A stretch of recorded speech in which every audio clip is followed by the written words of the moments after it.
এই কথাটা বলেছেন উনি কিন্তু বিজেপির লোকজন, এটা তো স্পষ্ট হচ্ছে। এবার এই জিনিসটা উনি স্পষ্ট করে দিলেন যে দাবি এক দফা একের যে গোটা বিষয়টা, এটা কিন্তু সাধারণ মানুষের ছিল না। ওনাকে আমি অনেক ধন্যবাদ জানাতে চাই এই জিনিসটা ক্লিয়ার করার জন্য, কারণ সাধারণ মানুষের প্রত্যেকের ভয়েসটা একটা জিনিসই ছিল, একটা জিনিস কেন্দ্রিকই ছিল যে আমাদের জাস্টিস চাই, ওর থেকে বেশি কিছু ছিল না।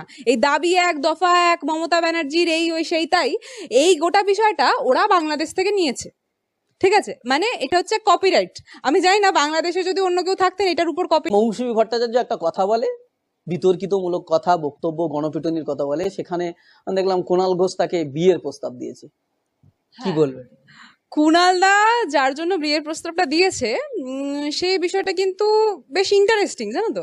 এবার মৌসুমীদি সম্ভবত ওনার নাম, এবং মৌসুমীদির সাথে এবার কুণালদাকে আমি একটা পার্সোনালি কথা বলতে চাই যে যদি কুণালদার এই প্রস্তাবটা হয় এবং তার পরবর্তীতে যদি কোনো অসুবিধা হয়, কুণালদা সেই দায়ভারটা নিতে পারবেন তো? বিকজ সেই ভারটা কিন্তু তাহলে তুমি বৌদি হিসাবে মেনে নিচ্ছ ওটা। এবার দেখো এই বিষয়টা কিন্তু আমি বলতে পারবো না, আমার সে পলিটিক্যাল সিনিয়র এবং অবশ্যই আমার দাদার মতো আমার friend philosopher guide Debanshu Bhattacharya, কিন্তু এই বিষয়টা বলতে গেলে তার পরিবারের তার মাকে জিজ্ঞেস করতে হবে। এই বুমটা তাহলে তার কাকিমার সামনে হলে আমার মনে একটু বেটার হতো। বৌদি হলে কেমন হবে? খুব খারাপ হবে কিনা আমি বলতে পারবো না, কিন্তু এই জিনিসটা আমার মনে হয় দেবাংশু ভট্টাচার্য বেশি ভালো বলতে পারবে। একটা বিষয় আমরা দেখছিলাম যে চলছে, যেটা হচ্ছে তিলোত্তমা নিয়ে গোটা দেশ বলা যেতে পারে, গোটা রাজ্য গোটা দেশে এটা নিয়ে আন্দোলন হয়েছে।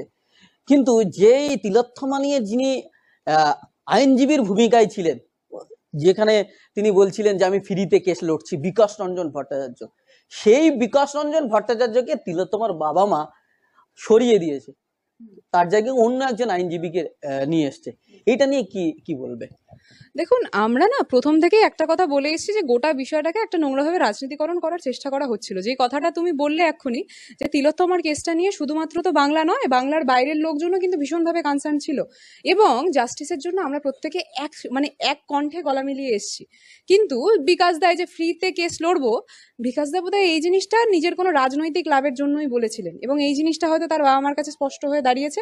তার পরবর্তীতেই তার বাবা মার এই ডিসিশনটা নেওয়া বলে আমি মনে করি ব্যক্তিগত স্তরে। এবং ওনাদের বাবা মা যে ডিসিশনটা নিয়েছেন, আমার মনে হয় যে এই বিষয়টা খুব আগেই নেওয়া উচিত ছিল ওনাদের। যাই হোক, পরবর্তীতে ওনারা নিয়েছেন এবং এই জিনিসটাকে সত্যি আমরা ওয়েলকাম জানাই। তিনি বলছেন, তার বাবা মা বলছে তিলোত্তমার, যে আমাদের মেয়ের বিচারের ক্ষেত্রে আমরা কোনো রাজনীতি দেখতে চাই না।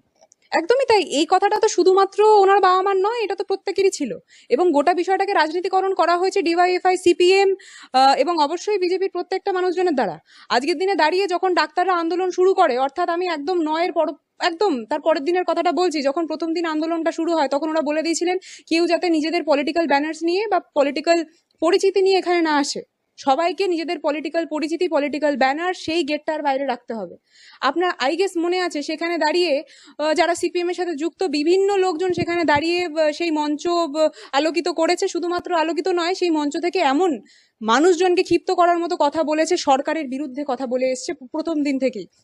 গোটা বিষয়টা তো সরকারের বিরুদ্ধে লড়াই ছিলই না, গোটা বিষয়টা তো একটা রোগের বিরুদ্ধে ছিল, একটা সামাজিক ব্যাধির বিরুদ্ধে ছিল, রেপের মতো। এই গোটা বিষয়টাকে রাজনীতিকরণ করে শুধুমাত্র একটা সরকার বা একটা মহিলার দিকে ঘুরিয়ে দেওয়া হলো, এবং এই জিনিসটার প্রতিবাদ আমরা করেছি, এবং আগামী দিনেও যতবার এই জিনিসটা করার চেষ্টা হবে আমরা প্রতিবাদ করব। বারবার বলছে দফা এক, দাবি এক, মমতার পদত্যাগ। আমরা দেখলাম ছাত্র সমাজের নাম করে 27শে আগস্ট সেখানে নবান্ন অভিযান, সেখানে ব্যর্থ হলো। তারপর দীর্ঘদিন ধরে ধর্ণা মঞ্চ করলো, সেখানেও ব্যর্থ হলো। এবার কালীঘাট অভিযানের ডাক দিল, সেখানেও ব্যর্থ হলো। এবার সুকান্ত মজুমদার বলছে অনেক অনেক মানে আন্দোলন করেছি, এখন পুজোর জন্য রেস্টে আছি, পুজোর পরে আবার হবে। মানে তাও ওদের শেষ দাবি বলছে আমাদের দাবি একটা, মমতার পদত্যাগ। এবার এই জিনিসটা দেখলে যখন আপনি কথাটা বললেন যে জিনিরাইট ক্লেমটা লাগিয়ে দিতেন, ঠিক আছে, তো যাই হোক, এখনো পর্যন্ত কপিরাইট ক্লেম লাগায়নি, ওনার ভাগ্যটা ভালো, নালে কিন্তু কোর্টে লড়তে হতো। যাই হোক, এই গোটা বিষয়টা যে জিনিসটা ওরা বলেছে বা করেছে, এটা আমরা প্রথম দিন থেকেই বুঝে গেছিলাম যে গোটা বিষয়টাকে ওরা নোংরাভাবে নিজেদের পলিটিক্যাল রুটি শেখার জন্য ঘোরানো ছিল। তবে থেকেই যখন মহিলা মোর্চা সেটা নেতৃত্ব দিচ্ছেন বিজেপির কিছু লোকজন, সেখানে নেতৃত্ব দিচ্ছিলেন যত সম্ভব মনে পড়ছে, বলুন, অগ্নিমিত্রা পাল ছিলেন, এবং তার পাশাপাশি রুদ্রনীল সেটা নেতৃত্ব দিচ্ছে।